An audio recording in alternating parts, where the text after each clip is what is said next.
سانپ سے حفاظت کا عجیب واقعہ۔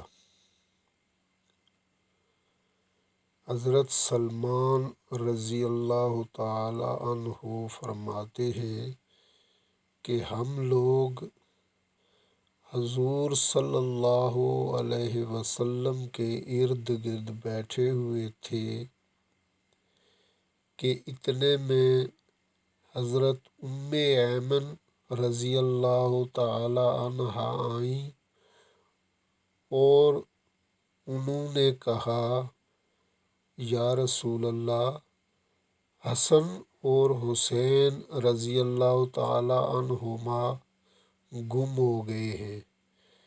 اس وقت دن چڑھ چکا تھا۔ حضور صلی اللہ علیہ وآلہ وسلم نے صحابہ سے فرمایا، اٹھو اور میرے دونوں بیٹوں کو تلاش کرو۔ چنانچہ ہر آدمی نے اپنا راستہ لیا اور چل پڑا، اور میں حضور صلی اللہ تعالی علیہ وسلم کا راستہ لے کر چل پڑا۔ حضور صلی اللہ علیہ وآلہ وسلم چلتے رہے یہاں تک کہ ایک پہاڑ کے دامن میں پہنچ گئے تو دیکھا کہ حضرت حسن اور حضرت حسین رضی اللہ تعالی عنہ ایک دوسرے سے چمٹے ہوئے کھڑے ہیں، اور پاس ہی ایک کالا ناگ اپنی دم پر کھڑا ہے جس کے منہ سے آگ کی چنگاریاں نکل رہی ہیں۔ غالباً اللہ نے ناگ بھیجا تھا کہ بچوں کو آگے جانے سے روکے۔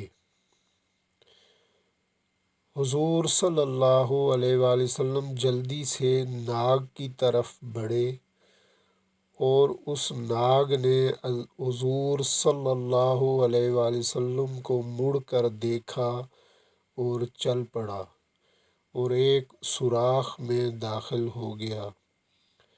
پھر حضور صلی اللہ علیہ وآلہ وسلم ان دونوں کے پاس گئے اور دونوں کو ایک دوسرے سے جدا کیا اور دونوں کے چہرے پر ہاتھ پھیرا اور فرمایا، میرے ماں باپ تم دونوں پر قربان ہوں، تم دونوں اللہ کے ہاں کتنے قابل احترام ہو۔ پھر ایک کو دائیں کندھے پر اور دوسرے کو بائیں کندھے پر بٹھا لیا۔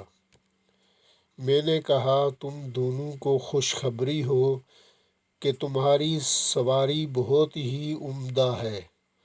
حضور صلی اللہ علیہ وآلہ وسلم نے فرمایا، یہ دونوں بہت عمدہ سوار ہیں۔